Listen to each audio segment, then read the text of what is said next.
ओम श्री गंगानाथाय नमः। जय श्री गुरुदेव, जय श्री दादा गुरुदेव।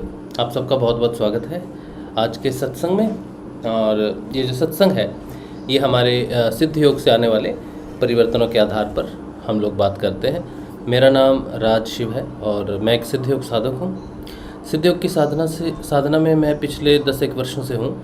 और जो भी परिवर्तन सिद्ध योग की साधना में आए हैं, नाम जप से आए हैं, ध्यान से आए हैं, क्रियात्मक योग से आए हैं, गुणात्मक बदलाव से आए हैं, उन सभी को सत्संग के माध्यम से सबके सामने रखते हैं ताकि जो नए साधक हैं, जो साधना कर रहे हैं, उनको कोई भ्रांति हो साधना में तो उनको थोड़ी मदद मिले और साधन पथ पर वो उलझे नहीं, बहके नहीं, किसी की बातों में ना आए और खुद का स्वाध्याय कर सकें और साधन पथ पर आगे से अच्छे से चल सके। तो उस आधार पर ये जो सत्संग है उन साधकों के लिए बहुत महत्वपूर्ण है। तो जो भी बात हम कर रहे हैं वो साक्षात्कार के आधार पर कर रहे हैं। रेफरेंसेस बाद में आती हैं, किसकी रेफरेंस ले सकते हैं, कहाँ पर किस रेफरेंस को दिया गया है, कहाँ पर रेफरेंस बताई गई है, फिर वो बाद में आते हैं शास्त्र वगैरह। सबसे पहले जो रेफरेंस है वो हमारी खुद की है, हमारे अनुभवों की है। आवाज़ मैं एक बार देख लेता हूँ, अगर कुछ कम ज़्यादा है। आवाज़ ठीक है, चलिए।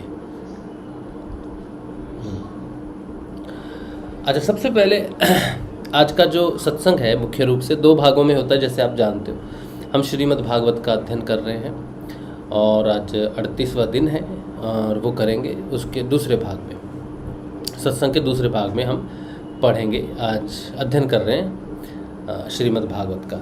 और उसके पहले भाग में जैसे कि हमने कहा कि परिवर्तनों के आधार पर जो है वो सत्संग रहता है। तो आज जो पहला भाग है, हमेशा तो पहला भाग डिसाइड नहीं होता है कि किस पर करेंगे, बस बैठ जाते हैं, फिर जो प्रश्न आता है या फिर जो भी दिमाग में जैसी बात आती है उसके आधार पर सत्संग चलता है। आज थोड़ा सा विश्लेषण हो चुका है, पहले थोड़ा और करेंगे इस पर। तो प्रश्न जो है वो आपके लिए है कि अगर आप देख रहे हो ना तो आप थोड़ा समय लेके इस उत्तर को देना। जो आप पीछे देख रहे हो कि जनरली हम सब जो जितने भी साधक हैं वो सब जो साधन पथ पर चल रहे हैं और साधन पथ पर इसलिए चल रहे हैं कि हम अपने आत्म जागृति को प्राप्त करें। मनुष्य का जो लक्ष्य है, उत्तम मनुष्य का जो लक्ष्य है, जैसे श्री शंकराचार्य जी ने कहा है कि जो उत्तम जीवन है मनुष्य को, उसके 3 लक्षण हैं। पहला तो है मनुष्य जीवन होना, दूसरा मनुष्य जीवन में आप स्त्री पुरुष किन्नर क्या हो इससे फ़र्क नहीं पड़ता, आप मनुष्य होने चाहिए, और दूसरा है कि आपको मुक्ति की इच्छा होनी चाहिए, और तीसरा ये है कि मुक्तिदाता या मुक्ति देने वाला गुरु होना चाहिए। तो मुक्ति कहाँ है?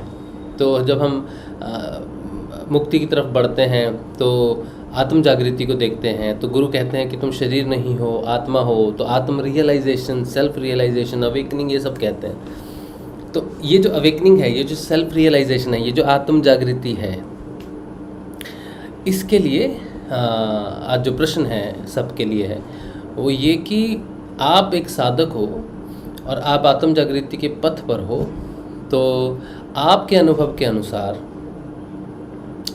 कौन से गुण में जो है आपकी आत्मा जागृत होगी, ये आपका प्रश्न है। इस पर ये प्रश्न मैंने सत्संग ग्रुप में पूछा था और ये YouTube चैनल पे भी एक पोस्ट डाली थी अभी थोड़ी देर पहले, दोपहर को शायद डाली थी। तो कुछ लोगों ने उत्तर दिए हैं और उत्तरों को मैं आपके सामने रखूँगा किसने क्या उत्तर दिए हैं। लेकिन तब तक आप थोड़ा विचार करो, अगर आप ये प्रश्न पहली बार सुन रहे हो कि कौन सा है आत्म जागृति का गुण, आपको ये बताना है क्या तमोगुणी व्यक्ति जो है वो जागृत होता है, या फिर रजोगुणी व्यक्ति जागृत होता है, या सतोगुणी व्यक्ति ही जागृत हो सकता है। कौन से गुण में आत्मा जागृत होती है? ठीक है, हो सकता है कि पहले थोड़ा क्रिया योग होता है, उसमें परिवर्तन आते हैं, क्रियात्मक परिवर्तन आते हैं। थोड़ा सा हिंट मैं आपको दे रहा हूँ। जब साधन पथ पे कोई आता है तो गुरु नाम देते हैं, नाम जपो, इससे तुम्हें सकारात्मकता आएगी, तुम्हें क्रियात्मक बदलाव आएगा, है ना, तुम्हारा क्रिया करने का ढंग बदलेगा, तुम्हारी सोच बदलेगी, ये सब बदलेगी। क्रियात्मक योग जैसे सिद्ध योग है, नाम जप है, और भी बहुत सारे योग हैं। तो पहले गुरु क्या करता है, क्रियात्मक परिवर्तन करता है, और फिर उसके बाद जो है वो आगे की दीक्षा में लेके चलता है। ऐसा ऐसा हिंट मैंने आपको दिया है। अब आपको ये देखना है कि आत्म जागृति किस गुण में होती है या किस गुण में हो सकती है, किसी अलग व्यक्ति के अलग में हो सकती है क्या, तो आपने ये बताना है कि आपको क्या लगता है। ठीक है। अच्छा, अब जो प्रश्न मैंने पूछा था सत्संग ग्रुप में, उसके पहले मैं रिजल्ट्स आपको दे देता हूँ कि रिजल्ट्स क्या है। तो रिजल्ट्स हैं, अच्छा इसके यहाँ पर तो 3 ऑप्शंस हैं, मैंने 4 ऑप्शंस दी थी ग्रुप में। तामसिक गुण में आत्मा जागृत होती है, या फिर राजसिक गुण में होती है, सात्विक में होती है, या फिर चौथा आंसर था नहीं मालूम है भैया जी। तो इसके अनुसार सात्विक गुण में आत्मा जागृत होती है। इसके लिए 15 वोट आए हैं। हमारा ग्रुप 165 के आसपास है, लेकिन आप तो जानते ही हैं ग्रुप ज्वाइन करना और ग्रुप में रहना 2 अलग बातें होती हैं। तो इसमें 15 आंसर हैं जो कह रहे हैं कि सात्विक गुण में ही आत्मा जागृत होती है। इनका नाम भी मैं आपको बता देता हूँ। इनके नाम हैं ज्योत्सना ज्यूल, मनोहर शर्मा, ललिता प्रसाद, मौसमी भट्ट, संजय सिंह खानका, मुकेश गुरुभाई, पूनम राज त्यागी, प्रदीप थरवानी, और ये नंबर सेव नहीं है, मेरे पहला नंबर है जो सेव नहीं है। जय गुरुदेव लिखा, इनका नंबर लास्ट में 876 है, 876 लास्ट में है, तो मेरे नाम सेव नहीं है आपका। मायाबेन गांधी, विद्या महावर, सरिता राठी, निकिता सिन्हा, अनिल गोयल और रीता रायकर। ये 15 वोट्स हैं जो कहते हैं सात्विक गुण में जो है आत्मा जागृत होती है। अच्छा, अब आते हैं राजसिक वाले। राजसिक में 3 वोट हैं। इनके नाम हैं विनय कुमार झारखंड से, विद्या महावर, दो आंसर दिए इन्होंने, आप अच्छा 2 आंसर दिया विद्या महावर ने, नहीं तीनों दिए, तीनों पे टिक लगा दिया। क्योंकि मल्टीपल चॉइस था इसमें, आप एक से ज़्यादा चुन सकते हैं, तो इन्होंने तीनों पे आंसर लगाया, इसलिए ये वैलिड तो नहीं होगा। चलो मान लेते हैं कि किसी भी गुण में जागृत हो सकती है, ऐसा आप मानते हो, ठीक है, वैलिड है। और मनोज सजवान ये कहते हैं राजसिक गुण में जो है आत्मा जागृत होती है। फिर आते हैं तामसिक गुण में जो कहते हैं कि आत्मा जागृत होती है। इनमें है रीना मिस्त्री, SK सोनी, मोनिका लेखी, भगवती राजपुरोहित, सबिता, एक पन्ना और विद्या महावर, उन्होंने यहाँ भी आंसर दिया है। अच्छा, यहाँ भी आप दे सकते हैं आंसर अभी जब मैं ले रहा हूँ, ठीक है। अच्छा, फिर चौथी ऑप्शन थी नहीं मालूम भैया, कौन से गुण में जागृत होती है, हमें नहीं मालूम। इसमें है सुनील कुमार, उत्तराखंड से हैं, सुरेश मीना, राजकुमार, किरण निर्मालकर, इन्होंने दिया नहीं मालूम है। तो ये टोटल वोट्स हैं। और एक वोट है नमन विष्ट, इन्होंने किया 3 नंबर से ऊपर, 3 नंबर से ऊपर है राजसिक, फिर तो सेकंड बोला है सही है, 3 नंबर से ऊपर राजसिक ही है फिर तो सेकंड ऑप्शन। अच्छा, अनिल कुकरेती ये कह रहे हैं सात्विक, कुछ ने लिख के भी भेजा है। आनंद तनवर इन्होंने लिख के भेजा है, कह रही हैं जय श्री गुरुदेव जी, तीनों में से किसी भी अवस्था में साधक आत्म रूप से जागृत हो सकता है। जागृत होने के लिए तीनों अवस्था बाधा नहीं है और ना ही त्रिगुणा अतीत होना ज़रूरी है। अच्छा, ये आंसर है इनका। ओके, ठीक है। ये तो रहे जो हमें मिले ग्रुप से जो वोट्स मिले। अब जो है कुछ वोट जो है मुझे इससे भी मिले हैं, क्योंकि चैनल पे भी डाला था पोस्ट में, उसके भी हम दे देते हैं। उसमें तो नाम तो नहीं आते हैं, लेकिन उसमें कितना % क्या मानते हैं लोग ये देख लेते हैं। पोस्ट इसमें लगभग 29 लोगों ने जवाब दिया है। इनमें से कहते हैं सात्विक जो वोट है वो है 38%। सात्विक वृत्ति में आत्मा जागृत होती है, ऐसा 38%। टोटल 29 में से हैं 38, और 48% मतलब लगभग 15 लोग, 14 लोग के आसपास, 13-14 लोग के आसपास, वो मानते होंगे 48% तामसिक गुण में आत्मा जागृत होती है, और 3% मानते हैं कि राजसिक गुण में आत्मा जागृत होती है, और 10% ऐसा मानते हैं कि मालूम नहीं है कौन से गुण में जागृत होती है। चलिए, ये कुछ जवाब आए हमारे पास। जितना हमने सोचा था उतने तो नहीं आए जवाब। 100 एक आते तो कुछ कंक्लूसिव होता, लेकिन उतना शायद समय नहीं मिला और ज़्यादा लोग पार्टिसिपेट नहीं कर पाए। ठीक है, कोई बात नहीं। अब यहाँ पर अगर आपका कुछ है तो हम देख लेते हैं, फिर आगे बढ़ेंगे। मदन स्वामी कह रहे हैं, आप सबको जय श्री गुरुदेव, जो देख रहे हैं, जो देखेंगे। मदन स्वामी कह रहे हैं, आज जिन्होंने भी अपना आंसर देना है, अगर आप रिकॉर्डेड प्रोग्राम देख रहे हो तो आप कमेंट्स में लिख देना कि आप क्या मानते हो या आपको कैसा लगता है। फिर बाद में आप देखोगे पूरा, जब देखोगे सत्संग पूरा देख लोगे, फिर आप अपना आंसर बदलना नहीं। ठीक है, अपना आंसर दे देना। अगर वही आंसर हुआ तो फिर वेल एंड गुड, अगर वो वाला आंसर नहीं होता है तब भी आप अपना आंसर चेंज मत करना। ठीक है, वही रखना, तब हमें थोड़ा और पता चलेगा कि हम कितने लोगों तक अपना इन्फॉर्मेशन लेके जा रहे हैं। देखो, अभी मैंने कहा ना कि ये जो बदलाव है साधना में, जो बदलाव आते हैं, ये हम साधकों तक लेके जाते हैं। ये सारे साधक हैं, ये 30-35 जो भी हैं, चाहे 60 लोग होंगे टोटल, कुछ ने तो डबल दिया होगा, इधर उधर दोनों तरफ दिया होगा, तो मान के चलते हैं कि 50 लोग हैं।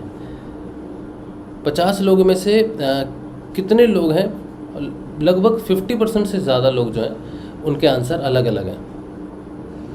सब एक मत नहीं है, ज़्यादा सात्विक की तरफ हैं, ज़्यादा लोगों ने सात्विकता की तरफ वोट दिया कि सात्विक गुण में ही आत्मा जागृत होती है। उसके बाद दूसरा नंबर है तामसिक वालों का, कि तामसिक गुण में आत्मा जागृत होती है। क्या घोर कलयुग है, देख लो।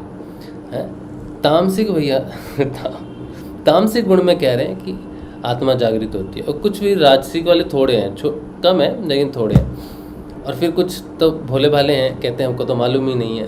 हाँ, तो ये भी है। तो बहुत ज़रूरी है अपने परिवर्तनों को आगे रखना। तो यहाँ पढ़ लेते हैं क्या है। अच्छा, चलिए। मदन स्वामी कह रहे हैं, मनोनिग्रह होना शुरू हो जाता है। अब ये मनोनिग्रह क्या चीज़ है? इतनी कठिन हिंदी कहाँ से लाए? मनोनिग्रह, मन से निवृत्त होना हो सकता है, इसका मतलब ऐसा मुझे लग रहा है। मन से शून्य होना, ऐसा लग रहा है मुझे कि आपका कहने का मतलब है कि मन शून्य होना शुरू हो जाता है, ऐसा आप लिखना चाहते हो। आत्म जागृति से कुछ समय पहले। अच्छा, मन शांत होना या निग्रह होना, जो भी बोल रहे हैं, मन होना शुरू हो जाता है शांत आत्म जागृति से पहले, मतलब कुछ दिन या कुछ महीने पहले ऐसा हो सकता है। मतलब कुछ गलत कर भी नहीं पाता चाह के भी, मतलब सतोगुणी वृत्ति बढ़ जाती है। अच्छा, ओके, मतलब आपका कहने का मतलब है कि सतोगुण वृत्ति बढ़ जाती है आत्म जागृति से पहले, ऐसा आप कह रहे हो। दूसरा इन्होंने और भी लिखा है, कहते हैं रजोगुण और तमोगुण पूर्ण रूप से समाप्त नहीं होते, ठीक, दब जाते हैं, और सतोगुण थोड़ा बढ़ जाता है और फिर आत्म जागृति होती है, ऐसा आप कह रहे हो। अच्छा, फिर आता है पूर्ण जागृति से पहले। अच्छा, ठीक, पूर्ण जागृति क्या चीज़ है? पूर्ण जागृति, आत्मा जागृत जब हुई तब आत्म जागृति हुई, फिर वो यात्रा है अंत तक, मोक्ष तक की यात्रा है। इस जहाँ तक इस शरीर में यात्रा हो सकती है वहाँ तक की यात्रा है। पूर्ण एनलाइटनमेंट, पूर्ण मुक्ति, जन्म और मृत्यु से पूर्ण बाहर निकल जाते हैं, तो वो है पूर्ण जागृति, वो तो दूर है कब।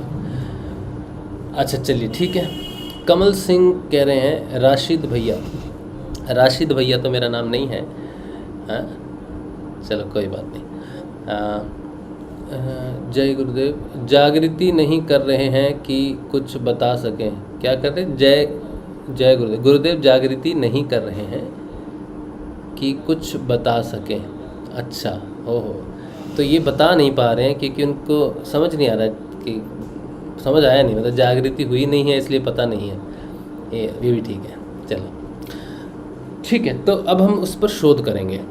ठीक है, शोध करेंगे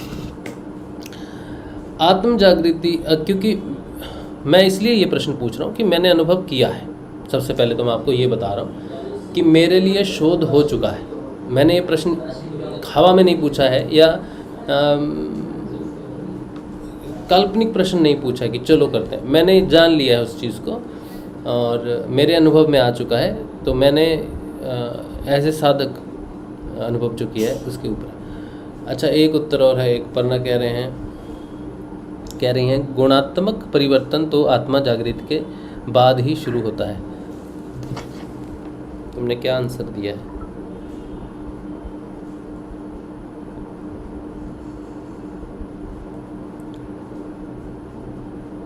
तुम्हारा आंसर तो है रजोगुण में है शायद तुम्हारा आंसर। जहाँ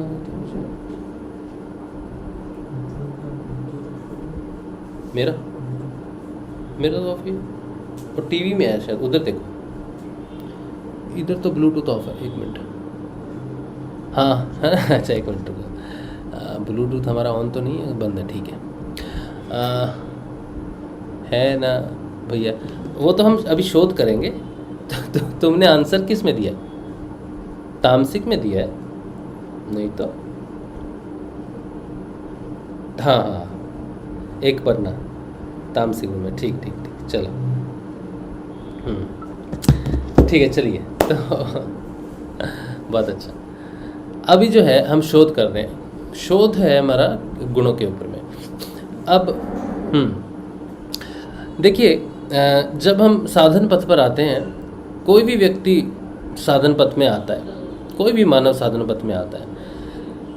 साधन पथ में आने के लिए, गुरुदेव से जुड़ने के लिए पहली जो कंडीशन है वो ये है कि आप में थोड़ी सकारात्मकता होनी चाहिए।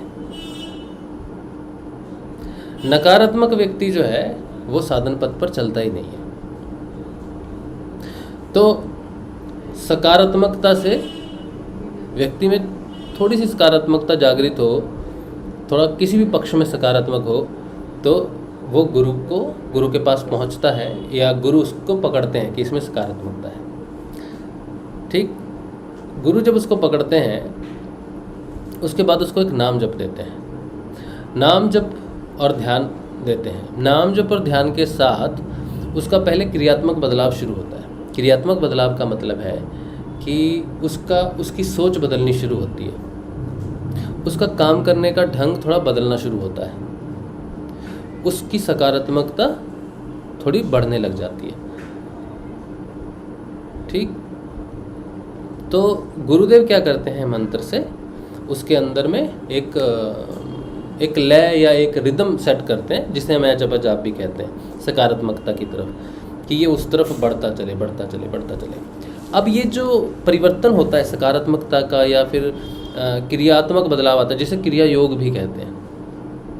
क्रिया योग से लोग जानते हैं। तो क्रिया योग में व्यवहारिक परिवर्तन आता है, व्यवहार बदलता है उसका। क्रिया जिस ढंग से हम करते हैं, किस व्यवहार से करते हैं, उसका परिवर्तन होता है, मतलब व्यवहार परिवर्तन हो जाता है।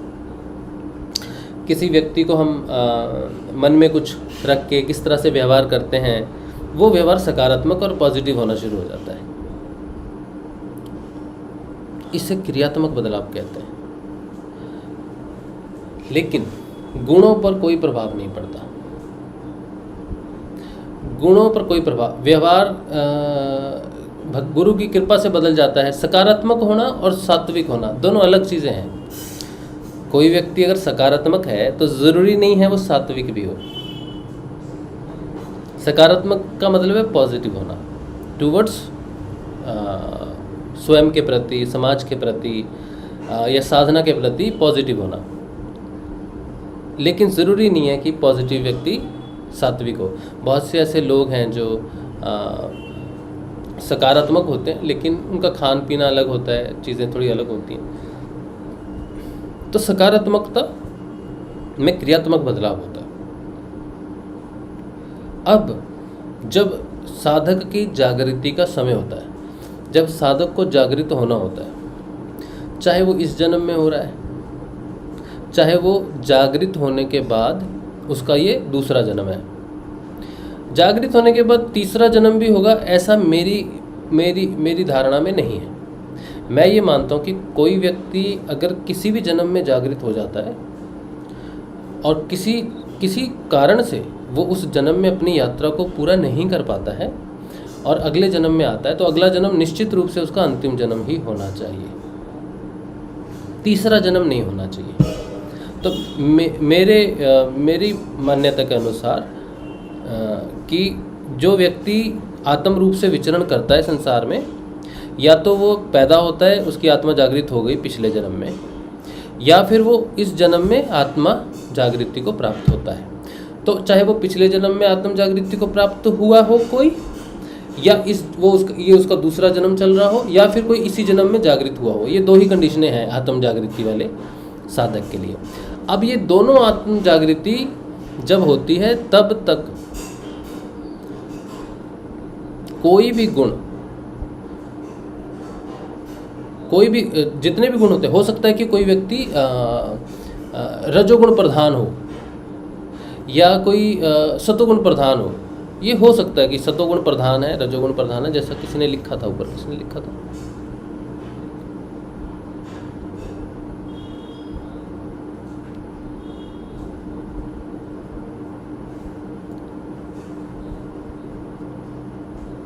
नहीं, ये मदन ने क्या लिखा था? मतलब सत्वगुणी वृत्ति बढ़ जाती है। नाम जब से व्यक्ति सकारात्मक जब होने लग जाता है, उसका जब व्यवहार परिवर्तन होने लगता है, सकारात्मक व्यक्ति भगवान की दिशा में बढ़ता जरूर है, लेकिन गुणों में कोई परिवर्तन नहीं होता है। लेकिन इंसान गुण प्रधान होते हैं, अलग अलग गुण प्रधान होते हैं।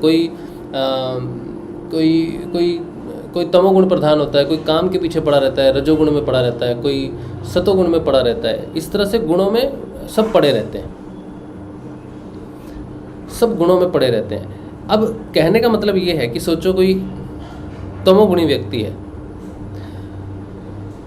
आत्म रूप से जागृति के समय जब गुरु उस पर प्रसन्न होता है कि इसको हमने निवृत्त करना है या इसको इस पथ पर चढ़ाना है, तो जैसे ही उसकी आत्म जागृति होगी और आत्म जागृति के बाद जैसे ही उसका योग होगा ईश्वर के साथ, तो सबसे पहले जिस वृत्ति पे उसका काम होगा, योग में जिस वृत्ति पर उसका कार्य शुरू होगा, तो वो है तमोवृत्ति।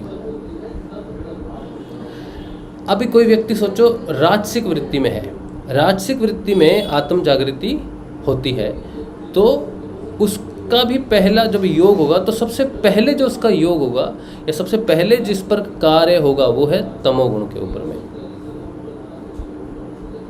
उसका भी पहले जिस दिन योग होगा, चाहे वो राजसिक वृत्ति वाला व्यक्ति है, राजसिक प्रधान वृत्ति वाला व्यक्ति है, लेकिन जब पहले योग होगा तो योग में जो सबसे पहला प्रभाव पड़ेगा वो तमोगुण पे, उसके तमोगुण पे पड़ेगा, यानी कि उसके अंदर तमोगुण है। योग पहले दिन के योग में उसका तमोगुण पर ही कार्य शुरू होगा।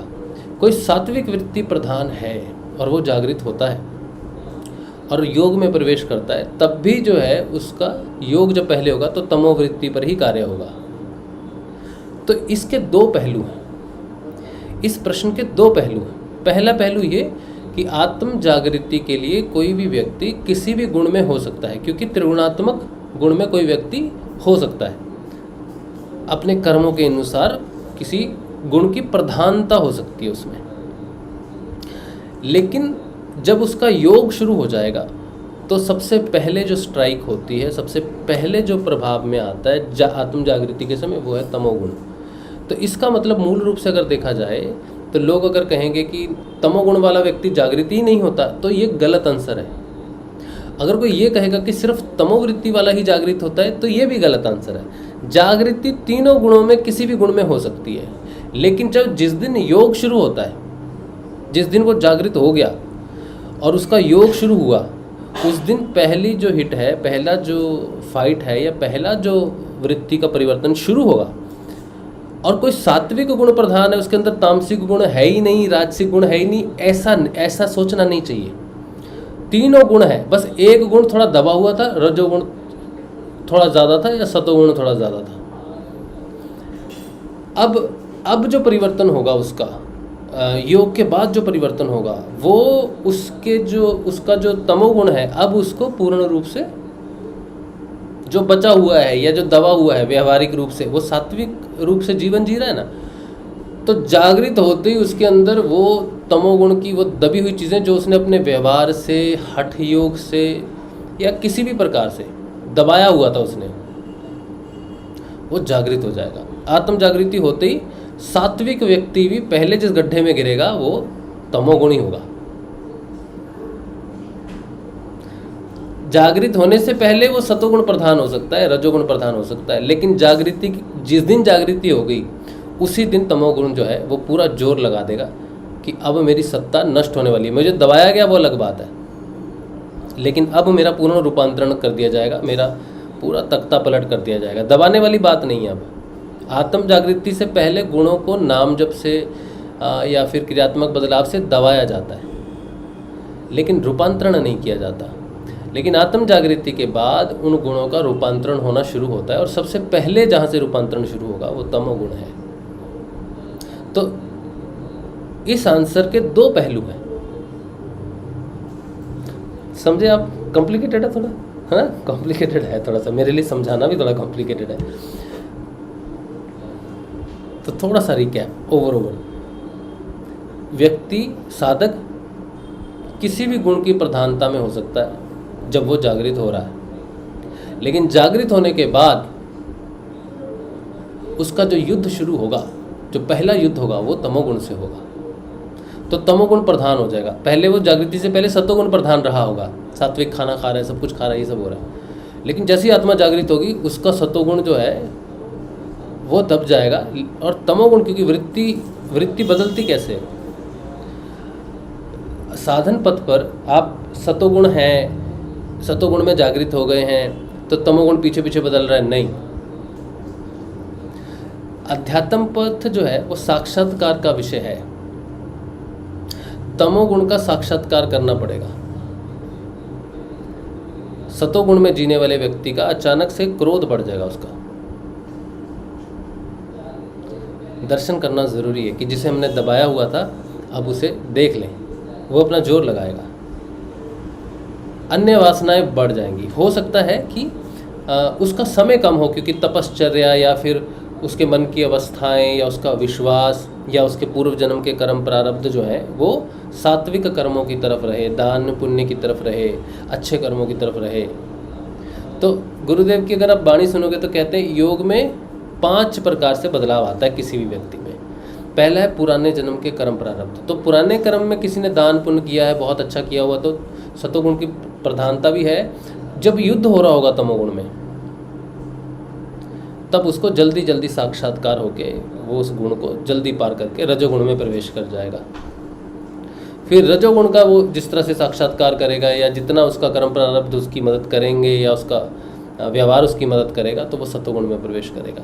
अब जब वो सतोगुण में प्रवेश करेगा, यहाँ उसका युद्ध जो है, ये युद्ध उसके लिए नया होगा, क्योंकि तमोगुण और रजोगुण के युद्ध को तो वो पहचान लेगा मेरे अंदर क्या हो रहा है, लेकिन सतोगुण के युद्ध, सतोगुण में तो वो रह रहा है, तो उसके लिए सबसे मुश्किल होगा सतोगुण से निकलना, क्योंकि सतोगुण में ही जी रहा है, सतोगुण को एक्सेप्ट करके ही जी रहा है। तो उसका युद्ध यहाँ पर थोड़ा लंबा चल सकता है। फिर इसके बाद जब वो मान जाएगा कि हाँ सतोगुण भी त्याज्य है, तो सतोगुण से त्रिगुणातीत में जाएगा।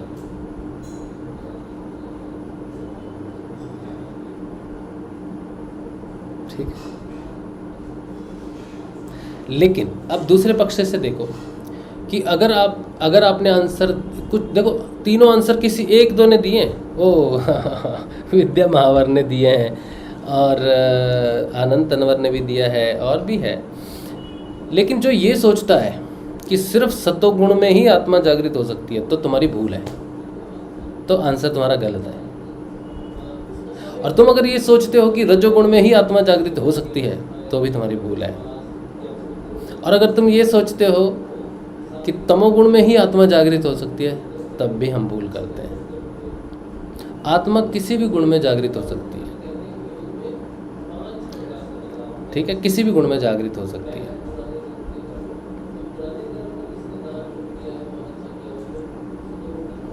लेकिन जब जागृत हो जाएगी तब बाहर जो निकलेगा वो तमोगुण होगा। तो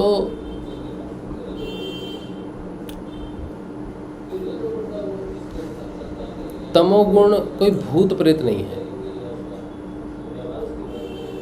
तमोगुण भूत प्रेत तमोगुण की श्रेणी में जरूर आते हैं, लेकिन तमोगुण सिर्फ भूत प्रेत नहीं है।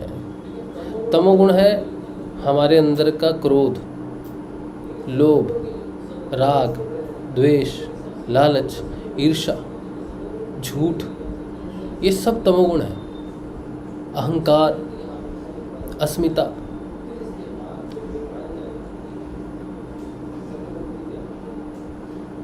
मेरे लिए भी थोड़ा स्वाध्याय है, क्योंकि ये तो मुझे मालूम है कि गुणात्मक परिवर्तन तो आत्म जागृति के बाद ही आता, उससे पहले गुणात्मक परिवर्तन नहीं आता। यहाँ पर मैंने अपना थोड़ा स्वाध्याय किया है। ये बात सही है, जैसे अभी लिखा था ना, ये एक पन्ना ने लिखा था ना कि गुणात्मक परिवर्तन तो आत्म जागृति के बाद ही शुरू होता है। ये बिल्कुल सही है, ये बिल्कुल सही है। सात्विक व्यक्ति जागृत हो गया और सिर्फ सतोगुण में है और त्रिगुणातीत हो गया, नहीं होगा ऐसा। वो तमोगुण का साक्षात्कार उसको करना पड़ेगा आत्म जागृति के बाद। अब कोई व्यक्ति सोचो करता करता साक्षात्कार करता करता सतोगुण में चला गया, वो आत्म जागृति के बाद। अब अगले जन्म में जब वो पैदा होगा, क्योंकि अभी तो उसकी यात्रा पूरी नहीं हुई ना, तो किसी कारण वो उसकी मृत्यु हो गई और वो अगले जन्म में पैदा होगा, तो वो सतोगुण में ही पैदा होगा। और अब उसको आत्म जागृति की ज़रूरत नहीं है। वो आत्मा जागृत होकर गुणात्मक परिवर्तन होकर उसका सतोगुण फिक्स हो गया है, प्रधान हो गया है। अब वो सतोगुण से त्रिगुणातीत जाएगा, उसकी यात्रा वहाँ से शुरू होगी। तो हम ये नहीं कह सकते कि वो व्यक्ति सतोगुण में जागृत हुआ या सतोगुण में ही उसका परिवर्तन होकर त्रिगुणातीत हो गया, नहीं, उसके लिए वो काम पिछले जन्म में हो चुका। तो आत्म जागृति से पहले जो कुछ भी हम में परिवर्तन या जो भी गुण प्रधान होता है वो परमानेंट स्थिति में नहीं है, वो कर्मों के आधार पर है। अच्छे कर्मों के कारण, स्वभाव अच्छा होने के कारण, या फिर आसपास का जो शिक्षा है या तुम्हारा जो तुम्हें जो मिला, मतलब आसपास का एनवायरनमेंट जो मिला, उसके कारण तुमने अच्छी शिक्षा पाके तुम सकारात्मक रहे जीवन में। लेकिन किसी को हो सकता है कि वैसी शिक्षा ना मिली हो, वैसा प्रयोजन ना मिला हो, कर्म प्रारब्ध के कारण ऐसी जगह जन्म हो गया हो जहाँ सिर्फ गालियाँ मिली हो या फिर धोखे मिले हों, एडुकेशन नहीं मिला, हर चीज़ के लिए तरसना पड़ा, वो व्यक्ति क्रोधी हो गया या फिर किसी बात के लिए ईर्ष्यालु हो गया, कुछ भी हो गया और तमोगुण में जी रहा है। तो वो व्यवहारिक तमोगुण रजोगुण जो है वो किसी भी व्यक्ति में उसकी स्थिति और उसके कर्मों के हिसाब से हो सकता है। सारी दुनिया तामसिक है और आत्मा जागृत होने के बाद ही परिवर्तन होगा, ऐसा सोचना गलत है। लेकिन सात्विक में ही आत्मा जागृत होगी, सिर्फ सारी दुनिया को पहले कर्म करके सात्विक होना पड़ेगा तब उसकी आत्मा जागृत होगी, ये भी गलत है। तो इसको अगर मूल रूप से एक वर्ड में आंसर देना हो कि आत्म जागृति किस गुण में होगी,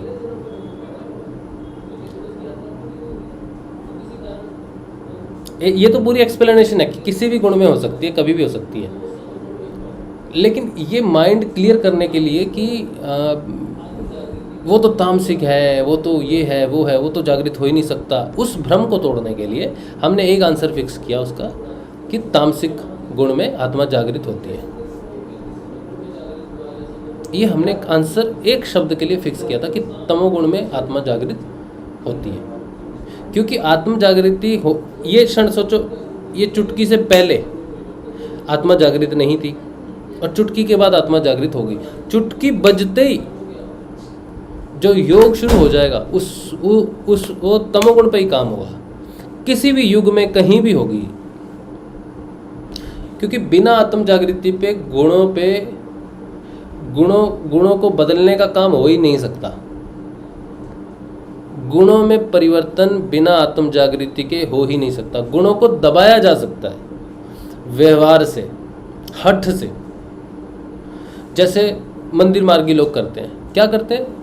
अभी कलकत्ता में बहुत लोग हैं जो कंठी धारण करते हैं, तुलसी माला। मेरे बंधु हैं, मेरे मित्र हैं, वो कलकत्ता से ही हैं और उन्होंने मटन चिकन बहुत मस्त दबा के खाया।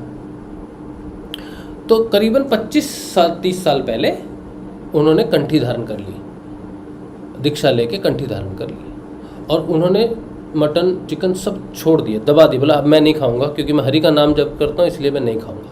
इस तरह से बहुत सारे लोग हैं। एक हमारे गुरु भाई हैं बालचंद्रा, उनके पिताजी भी पहले नॉनवेज खाते थे बहुत, फिर उन्होंने भी कंठी माला धारण कर ली, तुलसी की माला, और उन्होंने भी छोड़ दिया। तो अब उनके पिताजी को क्या कहा जाएगा कि ये पूर्ण रूप से सात्विक है, यही कहा जाएगा। लेकिन उनके पिताजी क्रोध में जितने भयंकर हैं, उन्होंने मुझे बताया, तो उनके पिताजी को क्रोध बहुत आ रहा है। तो क्रोध तो कोई सतोगुण नहीं है।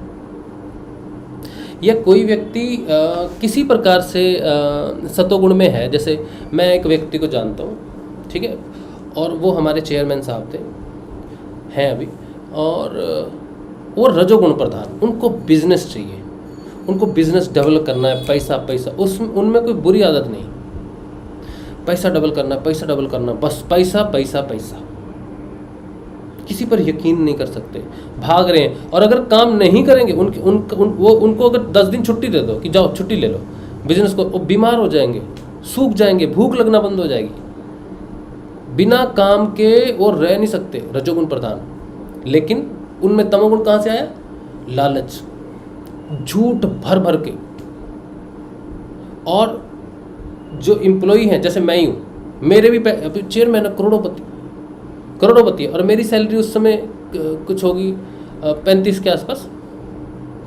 तो मैंने कहा सर सबको बोनस मिलता है 1 साल बाद, आपने कहा था। बोल रहे नहीं तुम्हारा तो 1 साल हुआ नहीं, तुम्हारा तो 8-9 महीने हुए ना। नहीं सर 1 साल हो गया, 1 साल से ज़्यादा हो गया। कितना हो गया? 1.5 साल के आसपास हो गया। नहीं, इस बार से 2 साल बाद मिलेगा बोनस। मैंने कहा सर आपने कहा था 1 साल के बाद मिलेगा, अभी आपने कहा थोड़ी देर पहले कि 1 साल हो जाने से तुझे बोनस मिलेगा, अभी हो गया 1.5 साल हो गए मुझे तो बोले नहीं अभी 2 साल से मिलेगा। मतलब वो मेरे मुंह पे, उसने पहले 1 साल बोला, फिर 2 साल बोला, फिर उसने कहा तुझे बोनस नहीं मिलेगा, तो नहीं देना चाहता। अच्छा मैंने काम अच्छा नहीं किया, वो ऐसा कुछ नहीं था, हम उसके साथ ही काम करते थे। तो इस तरह से झूठ भर भर के बिजनेस में झूठ, मतलब क्या ही बोले, लालच, प्राउड होता है, एक सेंस होता कि मैं ही मैं हूँ बस, और बहुत कुछ, बहुत सारी चीज़ें जो तमोगुण को रिप्रेजेंट करती हैं। लेकिन वो काम कर रहे हैं, उनका जीवन रजोगुण के लिए है। पीछे में जो फोर्स है, जो रजोगुण को फोर्स दे रही है, वो है तमोगुण। लालच के लिए कर रहे हैं, अपने लिए कर रहे हैं, मैं, मेरा परिवार, ये कोई भी दान कर रहे हैं तो अपने बेनिफिट के लिए कर रहे हैं, ऐसा नहीं कि संसार के भले के लिए हो, नहीं, मेरा फ़ायदा क्या हो सकता है। एक बार उन्होंने एक प्लान बनाया कि वृद्धाश्रम बनाएंगे, और वृद्धाश्रम में जितने भी वृद्ध हैं उनके लिए बनाएंगे, इतना पैसा कहाँ ले जाएंगे, बनाएंगे अच्छा खासा वृद्धाश्रम। तो हम लोग प्लानिंग कर रहे हैं, वृद्धाश्रम बनेगा, ये होगा, ऐसे ऐसे लोगों को लेंगे। फिर धीरे धीरे समय बदलता गया, तो उन्होंने कहा वृद्धाश्रम में हम एक काम करेंगे, ये पेंट करेंगे, ये लगाएंगे, वो लगाएंगे। तो जहाँ सिंपल सा वृद्धाश्रम बनना था, जहाँ एक साधारण व्यक्ति रहे जाके, अब वो वृद्धाश्रम में इतनी फैसिलिटी हो गई कि वो वृद्धाश्रम कम और होटल ज़्यादा हो गया। अब वो होटल की तरह है, उसमें खर्चे, लाइट, ये वो सब कुछ। तो बोले इसका खर्चा होगा कितना, 3-4 लाख रुपए सालाना उसका खर्चा है। और रहेंगे कौन? सिर्फ NRIs, जो बच्चे पढ़ लिख के विदेश में चले गए, जिनके बूढ़े माँ बाप यहाँ हैं, जिनकी सिक्योरिटी नहीं है, सिर्फ NRI के बच्चों के लिए वृद्धाश्रम है। हमने शुरू किया था आम लोगों के लिए, लेकिन बिजनेस, लालच कि मैं कुछ कर रहा हूँ इन्वेस्ट, तो इससे इनपुट निकले, करते करते वो पूरा प्लान जो है एक पूरा डिज़ाइंड बिजनेस बन गया, और फिर उसको स्क्रैप कर दिया गया। तो वो व्यक्ति रजोगुणी है। लेकिन अब ये जो रजोगुणी है, ये आत्म जागृति में जाएगा ना, तो ये नहीं होगा। सतोगुण वाले, बहुत सतोगुणी होते हैं ना, वो बहुत प्राउडी हो जाते हैं, बहुत ज़्यादा प्राउड है, समर्पण होता ही नहीं उनसे। सतोगुण में समर्पण बहुत मुश्किल हो जाता है, क्योंकि सतोगुण वाला पहले ही बड़ा, हम बड़े शुद्ध हैं, बड़े सात्विक हैं, ये कंठी, ये माला, सुबह 10 माला 15 माला, वो इतने अहंकार में आ जाते हैं, समर्पण का नाम ही नहीं है। इतना कुछ पढ़ लेते हैं, गीता पढ़ लिया, ये पढ़ लिया, वो पढ़ लिया, हम खुद ही पंडित हैं, हमें कौन जगाएगा, हम खुद ही गुरु हैं सबके।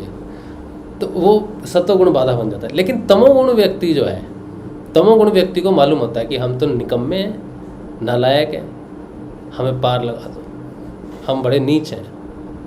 तमोगुणी व्यक्ति एक्सेप्ट कर लेगा कि हम नीच हैं, नालायक हैं, धोखेबाज हैं, झूठ बोलते हैं। रजोगुणी व्यक्ति एक्सेप्ट नहीं करता, सतोगुणी व्यक्ति भी एक्सेप्ट नहीं करता। अहंकार की मात्रा बढ़ जाती है दोनों गुणों में। तो ज़्यादा सरल इस कलयुग में उसके लिए जागृत होना है जो समर्पण भाव से आता है। गुण कोई भी प्रधान हो सकता है, लेकिन समर्पण होना, एक्सेप्टेंस होनी बहुत ज़रूरी है जागृति के लिए। तो अनंत अनवर ने बीच में, देखो आपने सभी ने जो आंसर दिए ना, सभी ने कहीं ना कहीं कोई ऐसा पॉइंट रखा है जो सही है, लेकिन पूर्ण रूप से सही हमको मालूम होना चाहिए, क्योंकि ये क्वेश्चन नहीं है कि बस यही आंसर सही है। इसमें बहुत कुछ मिश्रित चीज़ें हैं, क्योंकि संसार पूरा मिश्रण से भरा हुआ है। तो कोई भी गुण हो किसी व्यक्ति का, जब वो समर्पण करता है अपना, तभी आत्म जागृति आती है। तो आत्म जागृति मुख्य रूप से किसी गुण पर डिपेंड नहीं करती है कि इस गुण का व्यक्ति ही जागृत होगा, जो अनंत अनवर ने आंसर दिया। तमोवृत्ति भी जागृत हो सकती है, सतोवृत्ति, रजोवृत्ति भी समर्पण वाली चीज़ है। समझ रहे हो, कॉम्प्लिकेटेड है थोड़ा सा आंसर, हम इस पर शोध कर रहे हैं इस समय। अच्छा, फिर तनवर ने एक जगह गलत लिखा, आनंद ने, उन्होंने लिखा कि त्रिगुणातीत भी हो कोई। त्रिगुणातीत तो हो ही नहीं सकता। त्रिगुणातीत तो आत्म जागृति के बाद की ही अवस्था है, पहले कोई अवस्था त्रिगुणातीत बिना जागृति के हुआ ही नहीं जा सकता।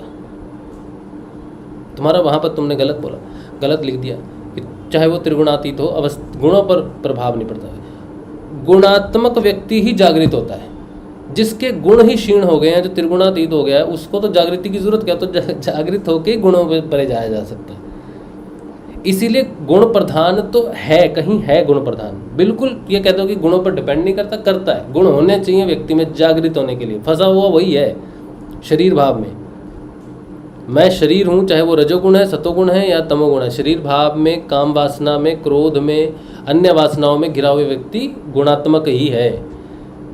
त्रिगुणातीत का मतलब है गुणों से अतीत हो गया वो, तो वो उसका तो सवाल नहीं है यहाँ पर। तो गुणात्मक होना चाहिए, कोई एक गुण प्रधान होना चाहिए, किसी भी गुण प्रधान में वो जागृत हो सकता है। उसके साथ कंडीशन आती है कि गुरु के प्रति प्राण समर्पण करने वाला समर्पण होना चाहिए, कि इसको छोड़ के नहीं जाऊंगा, चाहे कुछ भी हो जाए, चाहे ये जागृति दे या ना दे, लेकिन उसे यकीन होना चाहिए कि मेरा गुरु सच्चा है। अब गुरु तो बड़े लपेटेबाज भी होते हैं ना आजकल, लपेटेबाजों के चक्कर में वही पड़ता है जो खुद लपेटेबाज है, कहीं ना कहीं लपेटे मार के आता है, वो खुद भी लपेटेबाजों के पास ही फंसता है। जो भगवान के प्रति सच्चा होता है उसे गुरु सच्चा ही ढूंढता है, गुरु खुद ढूंढ के आ जाता है उसको। कहीं फंसा भी होगा ना गलत जगह पर, लेकिन सच्चा होगा तो सही गुरु उसके जीवन में आ जाएगा। ऐसे बहुत सारे लोग हैं जो हमसे कहते हैं कि हमने यहाँ दीक्षा ली है, वहाँ दीक्षा ली है, अब क्या करें। तो हम कहते हैं दीक्षा लेने से कोई मतलब नहीं है, तुम 10 साल से दीक्षित हो, 100 साल से दीक्षित हो, कोई फर्क नहीं पड़ता। दीक्षा लेने के बाद नाम जपो, और नाम जपने से तुम में परिवर्तन आना चाहिए। दीक्षाएं कितनी भी ले लो, दत्तात्रेय भगवान ने 24 गुरु बनाए थे, क्या फर्क पड़ता है। तो जब तक आत्म जागृति समर्थ सदगुरुदेव नहीं आते तब तक तुम गुरु बदल सकते हो, इसमें कोई दोष नहीं है, कोई दोष नहीं है। हालांकि गुरु डराते हैं, तुमने गुरु बदला तो मैं तुम्हारा नष्ट कर दूंगा, मेरे से चले जाओगे तो ये हो जाएगा। गुरु जी, हमारे गुरु जी भी यही बात कहते हैं।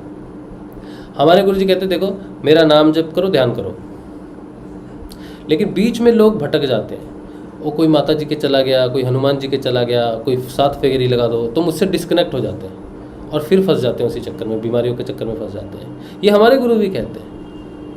लेकिन हमारे गुरुदेव इस बात को भी कहते हैं कि तुम्हें इस पथ पर आत्म जागृति मिलेगी, अगर तुम सच्चे हो तो तुम्हें आत्म जागृति मिलेगी और तुम्हारी बीमारियां ठीक होंगी।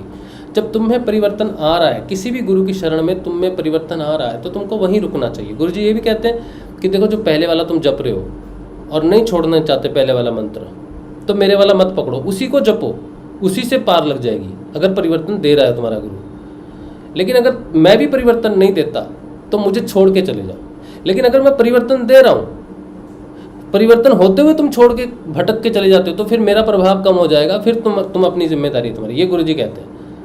बदलाव नहीं देते, आंखें बंद करके बैठे हो तो जाओ, नमस्कार, कोई बात नहीं, दूसरा गुरु ढूंढो। लेकिन जो गुरु तुम्हारे लिए कर रहा है, आंतरिक परिवर्तन कर रहा है, उसको बीच में छोड़ के भटक मत जाओ, फिर ये गुरु कुछ नहीं कर सकता तुम्हारे लिए। ठीक है, तो इस बात के लिए गुरु जी की इंस्ट्रक्शंस है कि जपोगे तो एक ही मंत्र जपो, अगर दो जपना नहीं, पहले वाले गुरु का जप रहे हो तो वही जपो, अगर वो छोड़ के पूर्ण रूप से इधर आते हो तो फिर वो वाला काम खत्म। गुरु जी कहते मैं समर्थ हूं तो मैं आगे बढ़ा दूंगा, फिर चिंता की बात नहीं कि क्या छोड़ के आ रहे हो, मेरे पास मैं समर्थ हूं, मैं तुम्हें बढ़ा दूंगा आगे, चिंता की बात नहीं। किसी भी गुरु के पास से तुम दूसरे गुरु के पास जाओगे तो तुम उसका वाला खोगे और आगे वाला जो है वो तुमको अपनी क्षमता से बढ़ाएगा। अगर उसकी क्षमता ही नहीं है तो फिर तुम डूबोगे ही डूबोगे। तो ये चीज़ों को तुमको ख्याल रखना है, ठीक है, समझे?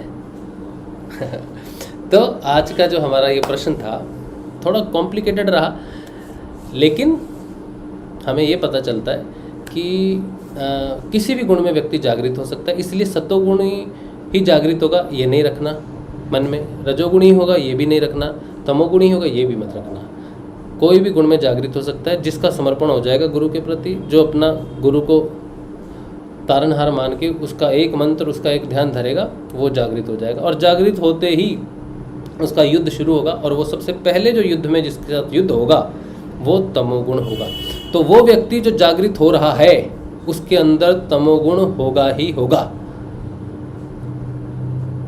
आज कोई व्यक्ति जागृत हुआ है और कहे मैं जागृत हो गया हूँ तो समझो उसका युद्ध उसके अंदर तमोगुण है।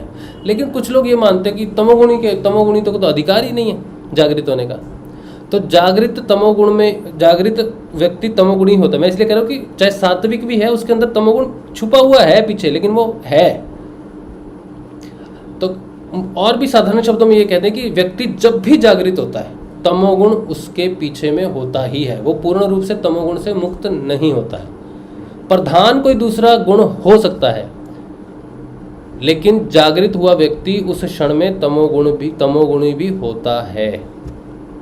तो इसका एक आंसर हमने चुना था, जब हमने एक आंसर में जवाब देना था हमने उसको तमोगुण चुना था कि आत्मा जागृति कब होती है, तमोगुण में होती है। तो इसका हम इसका और कोई उत्तर, हम अगर एक उत्तर चुनना था तो हम सतोगुण नहीं चुन सकते थे, क्योंकि अगर हम सतोगुण को चुनते कि सतोगुण में आत्मा जागृत होती है तो रजोगुण और तमोगुण को नकार दिया हमने। इसीलिए हमने वो आंसर पकड़ा जो सभी गुण ऊपर के गुणों में तो होती ही है, लेकिन तमोगुण में भी आत्मा जागृत होती है, और तमोगुण होता ही होता है।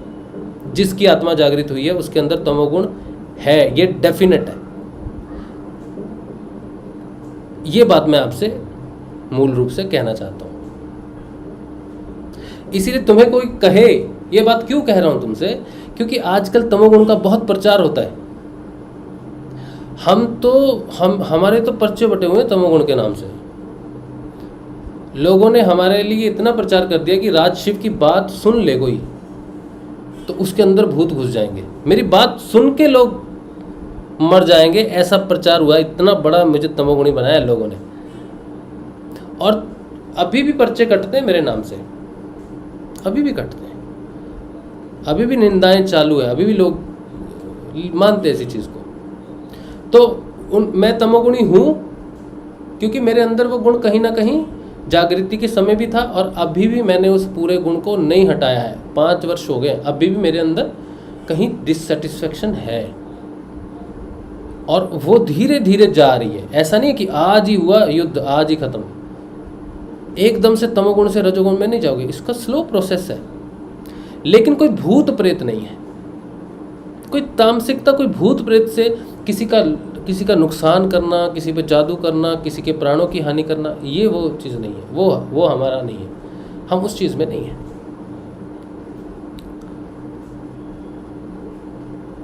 तो नफरत लोगों को वो सोचने पे मजबूर कर देती है। और आज की दुनिया जो है ना, इसने कह दिया और उसने मान लिया, बस। आजकल सभी, कोई कहता है ना किसी को कर्ण पिशाचनी की जिद्दी है, सभी कर्ण पिशाचनी है। आज कलयुग में सभी कर्ण पिशाचनी के दूत हैं। क्योंकि जो लोग मुझे जानते भी नहीं, जिन्होंने मुझसे कभी बात नहीं की, मुझे देखा नहीं, सिर्फ कानों से सुना है राजशिव ऐसा व्यक्ति है, और वो उसी चीज़ को मानते हैं। कोई इंक्वायरी नहीं, कोई प्रश्न नहीं, कोई सवाल नहीं, कुछ नहीं, बस ठप्पा लगा दिया कि ये व्यक्ति तामसिक है, खत्म। वो जानते भी नहीं मुझे। तो ये कर्ण पिशाचनी है तुम्हारे पीछे, तुम्हारे आगे, जिसे तुम बोल रहे हो, सुन रहे हो, तुम तो खुद परेशान हो उस चीज़ से। जानते भी नहीं है कि आत्म जागृति का पर्पस क्या है, क्यों होती है आत्म जागृति, क्यों चाहिए तुमको आत्म जागृति। तुम अगर खुद ही अपने गुणों को परिवर्तित कर सकते किसी भी चीज़ से, तुम खुद तमोगुण को दबा के या पूर्ण परिवर्तन करके रजोगुण में चले जाते, रजोगुण को परिवर्तन करके सतों में चले जाते, हठ से चले जाते, तो तुम्हें योग की ज़रूरत नहीं, तुम्हें आत्म जागृति की ज़रूरत नहीं, तुम्हें भगवान कृष्ण की ज़रूरत ही नहीं है, तुम्हें सत्य की ज़रूरत ही नहीं है, क्योंकि तुम बहुत शक्तिशाली हो। तुम अपने गुणों को खुद परिवर्तित कर सकते हो। इस संसार में कोई भी व्यक्ति, कोई माई का लाल अपने गुणों को बिना योग के परिवर्तन नहीं कर सकता। जो भी आपको इस धरती पर आपको कहे लो जी रामलाल जी स्याग हमारे गुरुदेव हैं, या फिर राम भगवान या कृष्ण भगवान, ये कोई तमोगुणी थे? तो ये जो थे ना, ये पहले तो अवतार हैं और ये डिसेंडिंग सत्ताएं हैं। जो भी माँ के गर्भ में पहली बार आएगा वो गुणों के अधीन ही आता है, और उसको गुरु की शरण में जाना पड़ता है, गुरु का योग होता है, और फिर उसका पूर्ण रूप से त्रिगुणातीत होता है। ये प्रोसेस सभी के लिए है। लेकिन अगर कोई पूर्ण चेतन ही आता है शरीर धरने के लिए, उसकी बात अलग है, उसे हम अवतार कह देते हैं। फिर भी अवतार भी आता है, राम भी आए, कृष्ण भी आए, गुरु के पास गए, गुरु के पास गए, राम वशिष्ठ के पास गए, कृष्ण संदीपनी के पास गए। बिना गुरु के भगवान भी अपने आप को जीवन में सबके सामने प्रदर्शित नहीं करते। गुरु की महत्ता बतानी ही पड़ती है। नीलकंठ वर्णी,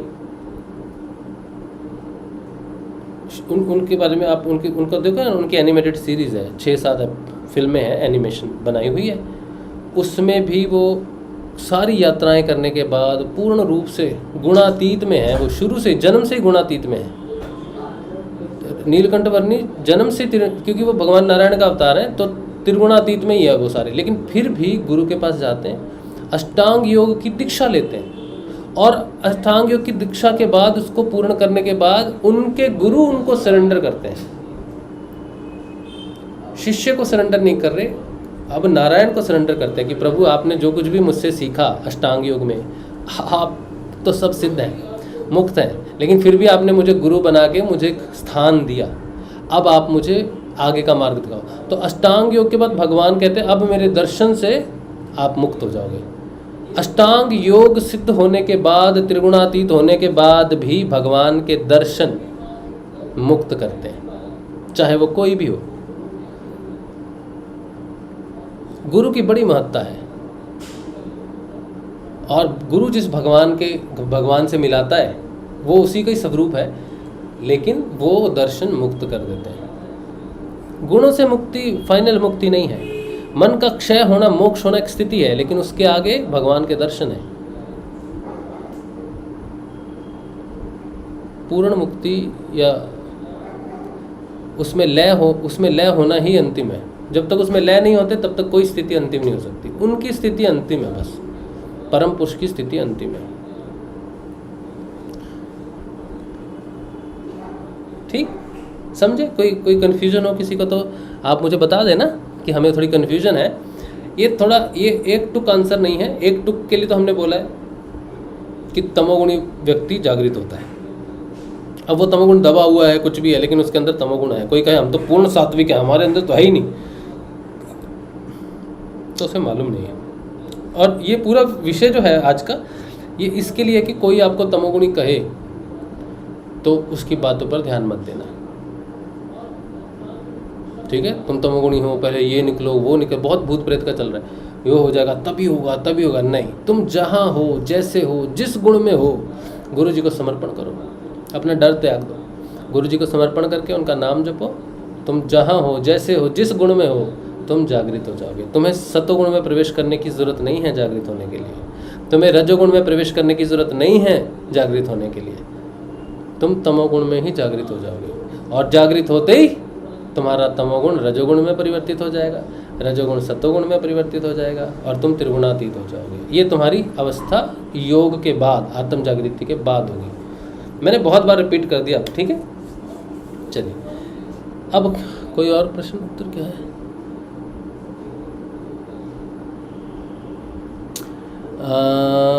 ध्यानेश्वर भालेकर, नाम जप से शांति, प्रेम, आनंद, सुख, पवित्रता, ज्ञान, शक्ति, इन गुणों से रजोगुण, तमोगुण, सात्विक गुण में रूपांतरित होगा। नाम जप से शांति, शांति के ऊपर में कल हमारा पूरा अध्याय हुआ था। शांति, नाम जब आत्म जागृति के बाद ही, जब तक ऊपर के तीनों कोष चेतन नहीं होते, सच्चिदानंद, तब तक शांति नहीं होती। और जब तक आप गुण प्रधान हैं तब तक प्रेम नहीं होता। चाहे आप सतोगुण में हैं, सतोगुण में भी प्रेम नहीं होता। प्रेम तीनों गुणों से परे है, आनंद भी तीनों गुणों से परे है। सुख जो है वो तुमको तमोगुण में भी मिल सकता है, रजोगुण में भी मिल सकता है, तमोगुण में भी मिल सकता है, सतोगुण, तीनों गुणों में सुख है, वो भौतिक है। पवित्रता भी गुणों के अधीन नहीं है, पवित्रता चरित्र से है। तो सच्चा चरित्र तभी है जब गुणों से पार चले जाते हैं। ज्ञान भी गुणों के अधीन नहीं है, जब तक गुण रहते हैं ज्ञान में थोड़ा दोष रहता ही है। साक्षात्कार जो है वो गुण मुक्त है। शक्ति, क्या शक्ति? तमोगुण से रजोगुण, हाँ चलो ठीक है, आगे चलते हैं। और क्या लिखा है? रवि यादव, मैं आरजे सा गुरु महाराज क्या के शांति पा गया था जामसर। मैं आरजे सा, क्या लिखा है भाई? इतना शॉर्ट क्यों लिखा है? गुरु के समाधि पर गया था जामसर। अच्छा, मैं, लेकिन ये आरजे क्या है? गुरु जी की समाधि पे गए थे जामसर, बहुत अच्छी बात है, बहुत अच्छी बात है। गुरु भाई मैं, आज होगा जरूर, आज लिखना होगा शायद। चलो आप गए, बहुत अच्छी बात है रवि भाई, बहुत अच्छी बात है, बहुत अच्छी बात है। अच्छा, प्रमिला, आत्म जागृति तमोगुण में ही हो जाती है जी। हाँ, तमोगुण में ही आत्म जागृति हो जाती है, बिल्कुल सही बात है। उसके लिए सतोगुण वृत्ति होना ज़रूरी नहीं है, रजोगुण वृत्ति होना ज़रूरी नहीं है। चलिए, तो बस ठीक है, चलो बहुत बढ़िया।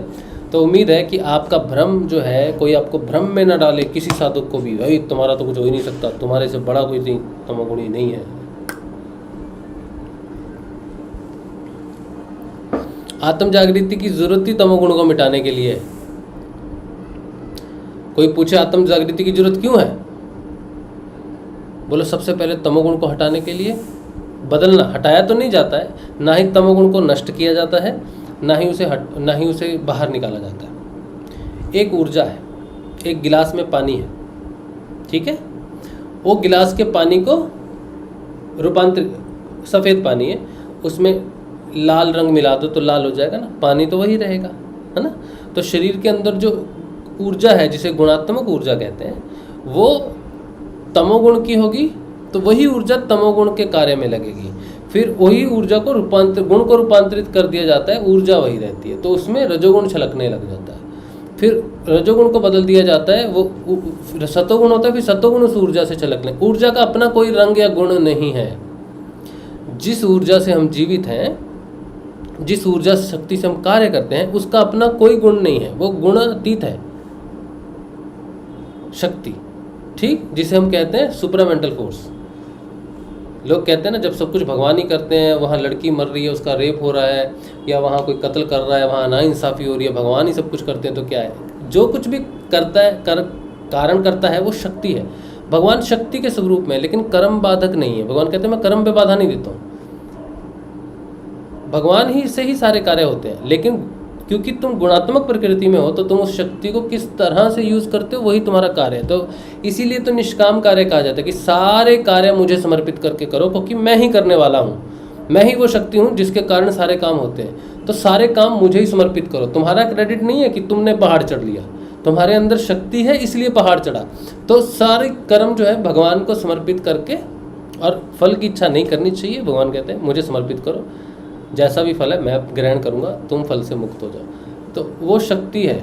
लेकिन हम अपने कर्मों से गुणों की रचना करते हैं, और जिस गुण में जो कर्म जिस गुण की रचना करते हैं वो गुण उस ऊर्जा में प्रवेश करता है, और वो ऊर्जा उस गुण के अधीन वैसे ही कार्य करती है। ठीक है जी, चलो। हाँ, क्या बोल रहे थे? गणेश छलारे कह रहे हैं, आपका नाम मैंने ठीक लिया। राज शिव जी, मुझे मंत्र जाप से और ध्यान से बॉडी में मैग्नेटिक एनर्जी आ रही है, जितना ध्यान करूं और होता है। जय श्री गुरुदेव। और नाद भी सुन रहा है ऑटोमेटिकली। वैसे तो सारी क्रियाएं अपने आप ही होते हैं, और वो जो मैग्नेटिक एनर्जी है ना, वो कुंडलिनी है एक्चुअली। हम सबके अंदर वो ऊर्जा है, उसे हम कुंडलिनी ऊर्जा कहते हैं, और वही अपने आप क्रियाएं करवाती है। क्रिया होने दीजिए, वो आपके शरीर के लिए अच्छी है, और वो आप में क्रियात्मक बदलाव करेगी। ठीक है। और नाद सुन रहा है आपको, तो आप ध्यान के समय में नाद को सुनो। आज एक बहन ने प्रश्न पूछा था, मोनिका लेखी ने, उन्होंने कहा था कि हम ध्यान में गुरुदेव जी की तस्वीर को देखें या फिर नाद सुने। तो क्योंकि ध्यान तो एक ही है, एक ही चीज़ पर केंद्रित कर सकते हो। अगर गुरु जी पे केंद्रित करना है तो फिर नाद सुनाई, नाद पे केंद्रित नहीं कर सकते। तो गुरु जी को देखो, नमस्कार करो, उनसे आज्ञा लो, गुरु जी 15 मिनट के लिए ध्यान केंद्रित करो, उनको देखो गुरु जी को, और फिर जैसे ही आप 1-2 मंत्र जपोगे, नाद प्रोमिनेंट हो जाएगा। गुरु जी को देखते हुए मंत्र जप शुरू करो, और शुरू करते ही नाद प्रोमिनेंट हो जाएगा, और पूरा ध्यान फिर नाद पर केंद्रित कर दो, फिर सिर्फ नाद सुनो। अगर नाद नहीं प्रोमिनेंट होता है तो नाम जपो, नाम जपने से वो अपने आप प्रोमिनेंट हो जाएगा। ये जो मैं बता रहा हूँ कि नाद ही सुनो, ये मेरा व्यक्तिगत नहीं है, ये हमारे शरीर का सिस्टम है कि हम जब साधन पथ पर होते हैं तो हमारी कोई उच्च स्थिति होती है ना, वहीं से हमारा ध्यान शुरू होता है। तो देखो, जीव और मुंह कंठ यहाँ है, लेकिन कान यहाँ है ऊपर। तो अगर आप यहाँ तक डेवलप हो गए हो, इस स्तर तक, कान के स्तर तक डेवलप हो गए हो, तो जब भी ध्यान करोगे और जैसे ही मंत्र जपोगे तो उसका ऊपर का स्तर अपने आप प्रस्तुत हो जाएगा, नाद। तो तुमको ऊपर के स्तर को ही पकड़ना है ताकि तुम और ऊपर जा सको। ठीक है। तो मैं जैसे ही आंखें बंद करता हूँ, गुरु जी को देखता हूँ, फिर मंत्र जपता हूँ एक ही बार,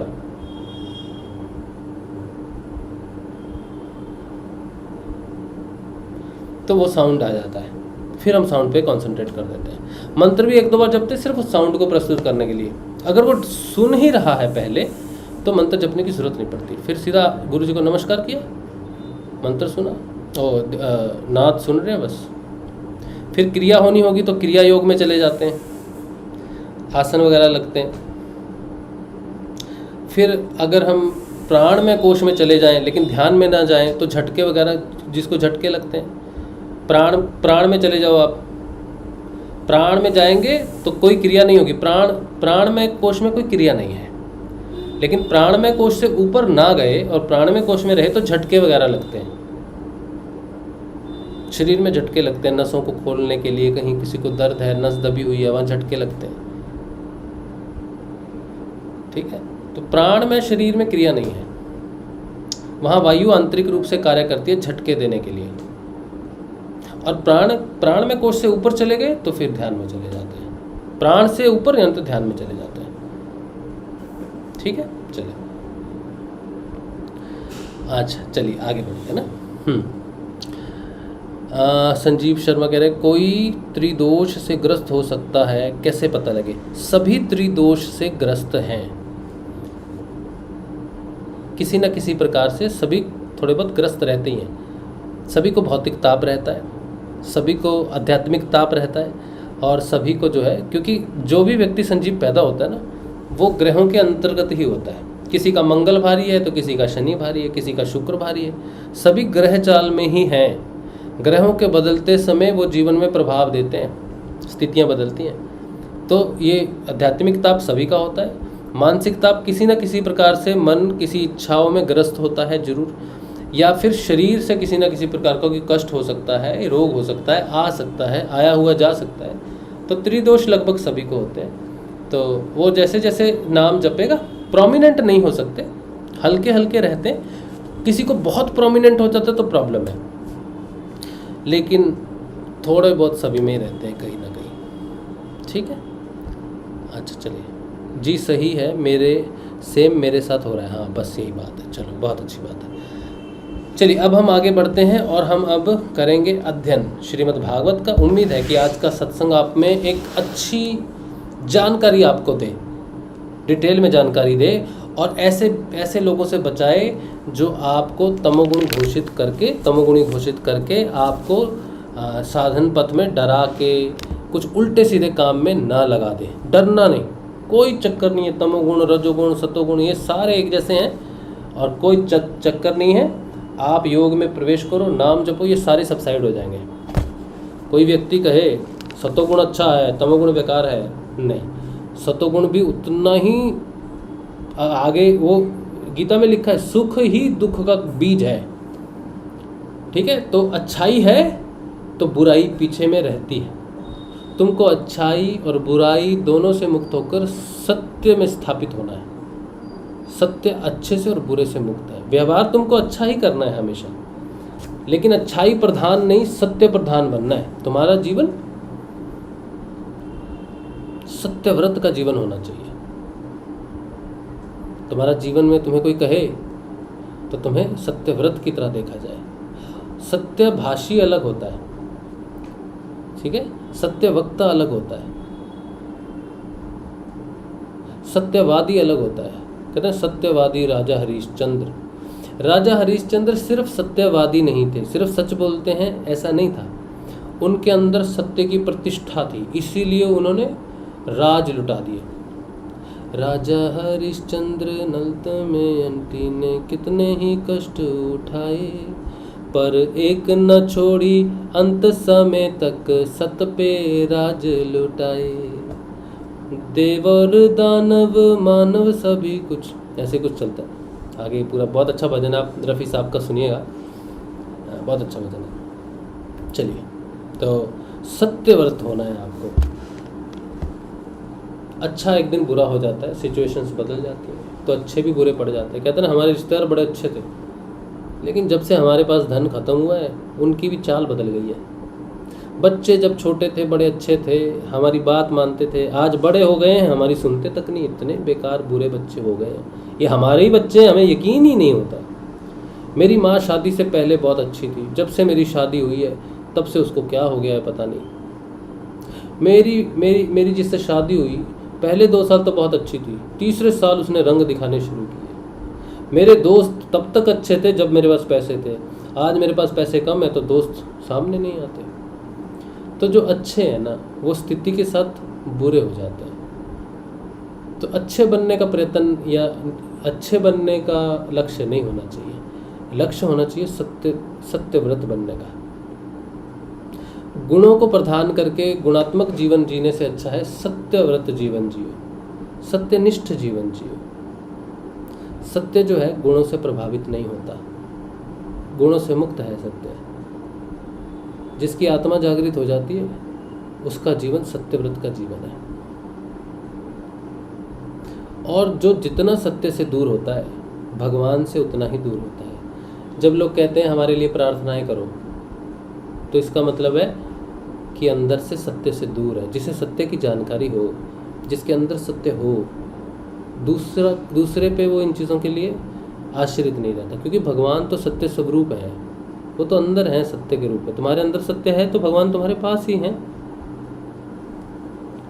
और दूसरी बात ये आती है कि सत्य रूप से सत्यनिष्ठ हो जाने पर किसी भी प्रकार के सृष्टि में कोई भी घटनाक्रम के प्रति हम अपनी डिसअप्रूवल नहीं करते।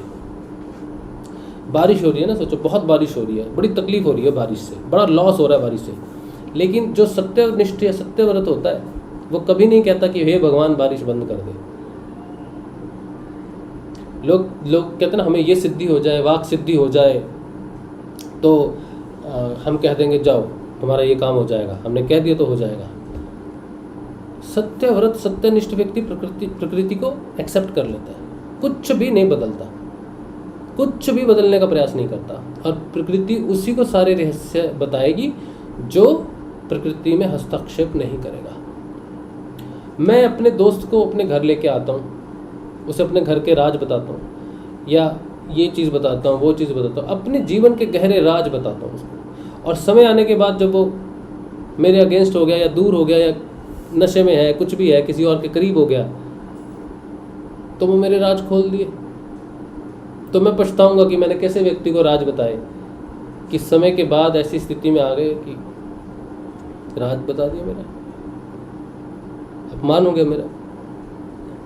तो प्रकृति कभी ऐसे व्यक्ति के सामने अपने रहस्य नहीं खोलेगी जो उसको चुनौती दे आगे जाके। बारिश हो रही है, तुम बारिश को रोकते, पता नहीं किस छोटे जीव को मट्टी के अंदर जो रह रहा था उसके पालन पोषण की भी तो धरती की जिम्मेदारी है ना, सिर्फ मनुष्य की जिम्मेदारी नहीं है। मनुष्य को बड़ी गर्मी लगती है, बड़ी गर्मी है, भगवान थोड़ी बारिश कर दे, लेकिन बारिश होते ही किसके जीवन का नुकसान हो जाएगा तुम्हें मालूम भी नहीं।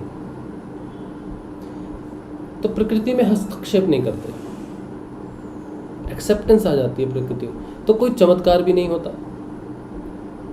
जो व्यक्ति सत्यनिष्ठ सत्यव्रत होता है ना, उससे किसी चमत्कार की आशा नहीं होती।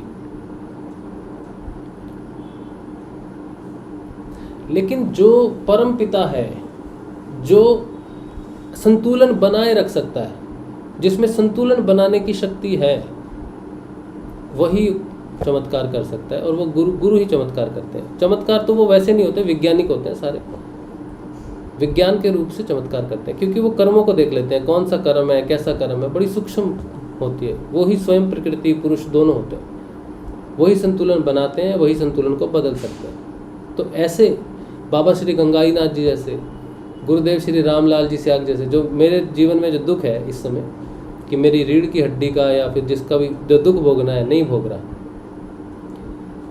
रोग है लेकिन उसका कष्ट नहीं है, तो ये बदल दिया उन्होंने। उन एक तक देखने से चमत्कार है, लेकिन गुरु का विज्ञान है, किस विज्ञान से कर रहे पता नहीं। तो इसीलिए सिद्धियों से बचना चाहिए किसी भी प्रकार से। सत्यनिष्ठ जीवन, सरल जीवन, साधारण जीवन, समर्पण वाला जीवन प्रकृति के प्रति, अन्य मानवों के प्रति, सब चीज़ के प्रति होना चाहिए। चलिए, तो हम पढ़ रहे हैं शुकसुधा सागर, श्रीमद् भागवत, और तृतीय स्कंध हम पढ़ रहे हैं, उसमें 13वां अध्याय आज हम पढ़ेंगे। वाराह अवतार की कथा, आज मैंने जो तस्वीर लगाई है वो वाराह भगवान की लगाई है, और इसीलिए क्योंकि आज हम वाराह अवतार के बारे में पढ़ेंगे। शुरू करते हैं। जय श्री गुरुदेव। श्री शुकदेव जी ने कहा,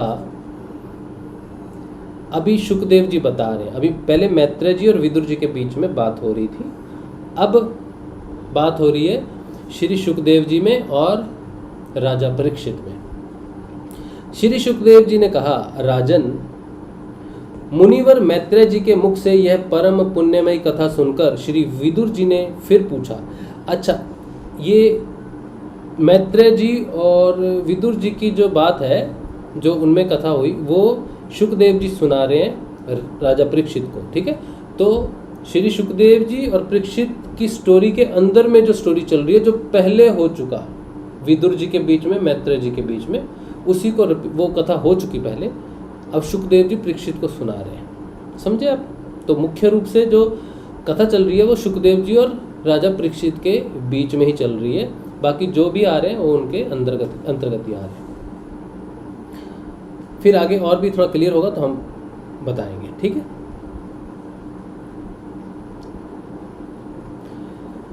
मुनिवर मैत्रेय जी के मुख से यह परम पुण्यमयी कथा सुनकर श्री विदुर जी ने फिर पूछा, क्योंकि भगवान की लीला कथा में इनका अत्यंत अनुराग हो गया था। विदुर जी ने कहा, मुने, स्वयंभू ब्रह्मा जी के प्रिय पुत्र महाराज स्वयंभुव मनु ने अपनी प्रिय पत्नी शतरूपा को पाकर फिर क्या किया? आप साधु शिरोमणि हैं, आप मुझे आदिराज राज ऋषि स्वयंभुव मनु का पवित्र चरित्र सुनाइए। वे श्री विष्णु भगवान के शरणापन्न थे, इसलिए उनका चरित्र सुनने में मेरी बहुत श्रद्धा है। जिनके हृदय में श्री मुकुंद के चरणारविंद विराजमान हैं, उन भक्त जनों के गुणों को श्रवण करना ही मनुष्यों के बहुत दिनों तक किए हुए शास्त्राभ्यास के श्रम का मुख्य फल है। ऐसा विद्वानों का श्रेष्ठ मत है। श्री सुखदेव जी कहते हैं, राजन, विदुर जी सहस्त्र शीर्षा भगवान श्री हरि के चरणाश्रित भक्त थे। उन्होंने जब विनय पूर्वक भगवान की कथा के लिए प्रेरणा की, तब मुनिवर मैत्रेय का रोम रोम खिल उठा। उन्होंने कहा, मैत्रेय जी बोले, जब अपनी भार्या शतरूपा के साथ स्वयंभुव मनु का जन्म हुआ, तब उन्होंने बड़ी नम्रता से हाथ जोड़कर श्री ब्रह्मा जी से कहा, भगवान, एकमात्र आप ही समस्त जीवों के जन्मदाता और जीविका प्रदान करने वाले पिता हैं, तथा हम आपकी संतान। ऐसा कौन सा कर्म करें जिससे आपकी सेवा बन सके? पूज्यपाद, हम आपको नमस्कार करते हैं। आप हमसे हो सकने योग्य किसी ऐसे कार्य के लिए हमें आज्ञा दीजिए जिससे इस लोक में हमारी सर्वत्र कीर्ति हो और परलोक में सद्गति प्राप्त हो सके। श्री ब्रह्मा जी ने कहा, तात पृथ्वी पते, तुम दोनों का कल्याण हो। मैं तुमसे बहुत प्रसन्न हूँ क्योंकि तुमने निष्कपट भाव से मुझे आज्ञा दीजिए यों कहकर मुझे आत्मसमर्पण किया है। वीर, पुत्रों को अपने पिता की इसी रूप में पूजा करनी चाहिए। उन्हें उचित है कि दूसरों के प्रति ईर्ष्या का भाव ना रखकर जहाँ तक बने उनकी आज्ञा का आदरपूर्वक सावधानी से पालन करें।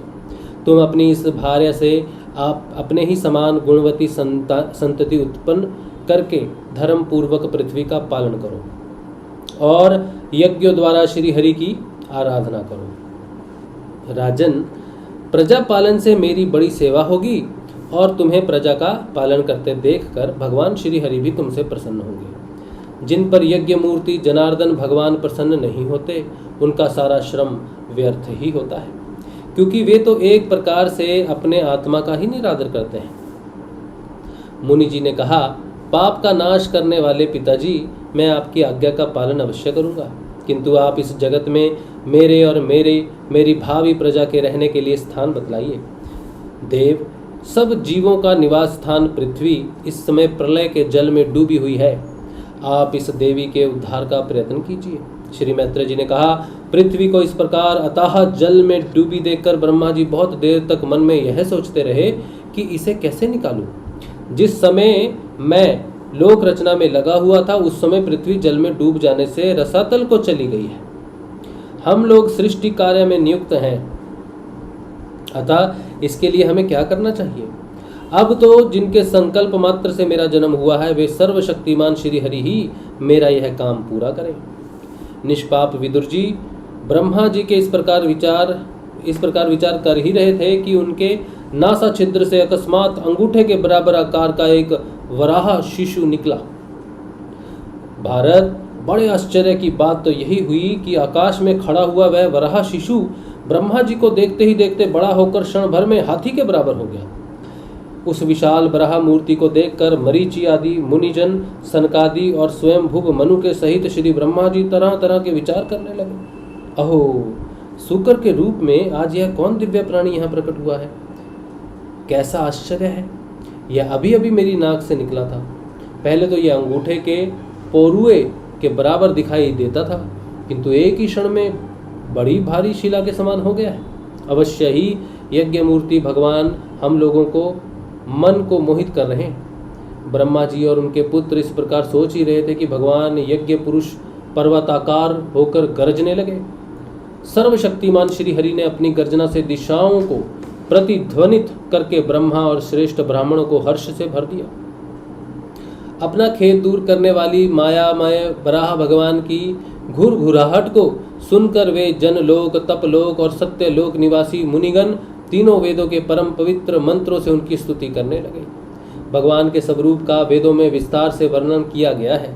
अतः उन मुनीश्वरों ने जो स्तुति की उसे वेद रूप मानकर भगवान बड़े प्रसन्न हुए और एक बार फिर गरज कर देवताओं के हित के लिए गजराज की सी लीला करते हुए जल में घुस गए।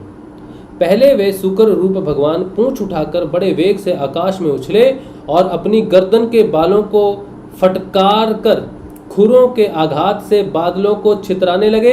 उनका शरीर बड़ा कठोर था, त्वचा पर कड़े कड़े बाल थे, दाढ़ें सफेद थी और नेत्रों से तेज निकल रहा था। उस समय उनकी बड़ी शोभा हो रही थी। भगवान स्वयं यज्ञ पुरुष हैं।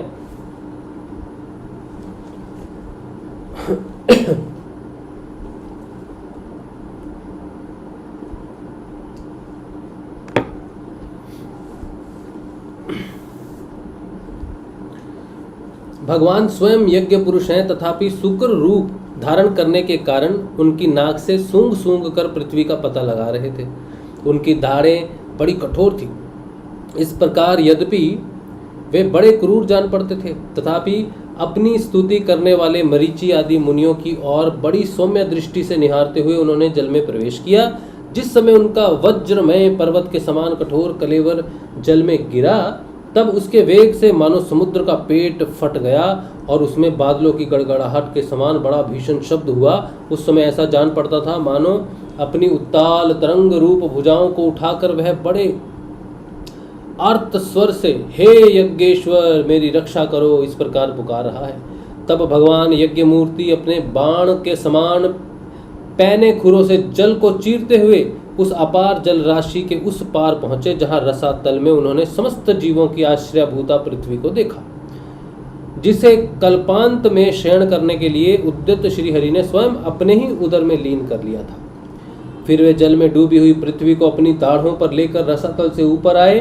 उस समय उनकी बड़ी शोभा हो रही थी।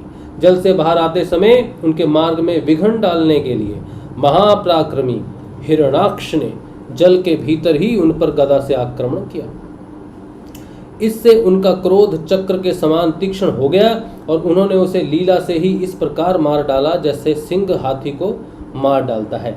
उस समय उसके रक्त से थुथनी तथा कनपटी सन जाने के कारण वे ऐसे जान पड़ते थे मानो कोई गजराज लाल मिट्टी के टीले में टक्कर मारकर आया हो।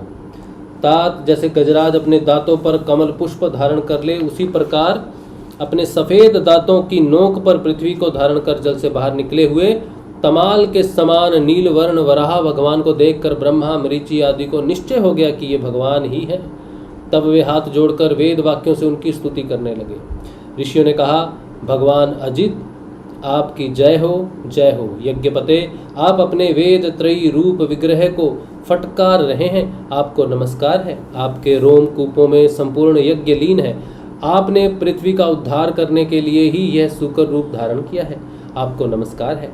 देव, दुराचारियों को आपके इस शरीर का दर्शन होना अत्यंत कठिन है, क्योंकि यह यज्ञ रूप है। इसकी त्वचा में गायत्री आदि छंद, रोमावली में कुश, नेत्रों में घृत तथा चारों चरणों में होता, अधर्वयु, उद्गाता और ब्रह्मा, इन चारों ऋत्विजों के कर्म हैं। ईश, आपकी थुथनी मुख के अग्रभाग से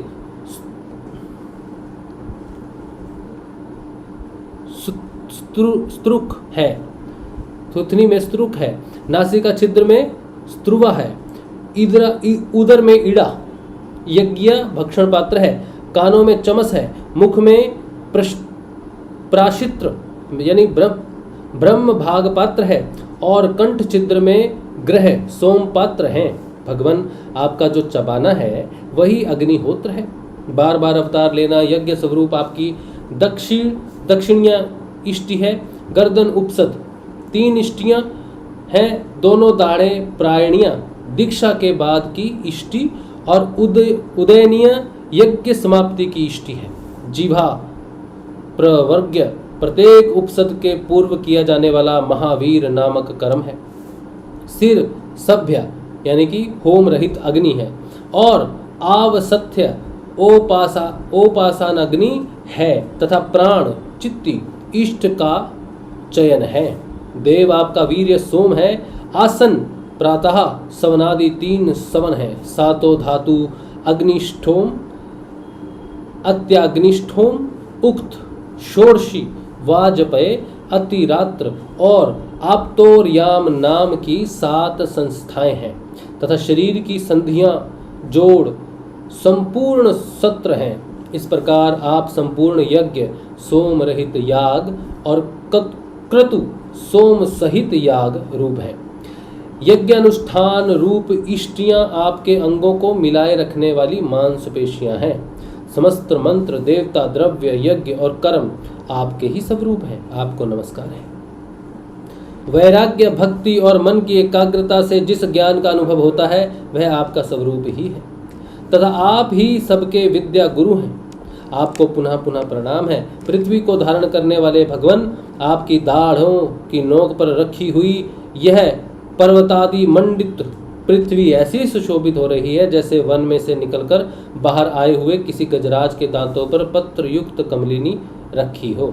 आपके दांतों पर रखे हुए भूमंडल के सहित आपका यह वेद में वराह विग्रह ऐसा सुशोभित हो रहा है जैसे शिखरों पर छाई हुई मेघामाला से कुल पर्वत की शोभा होती है।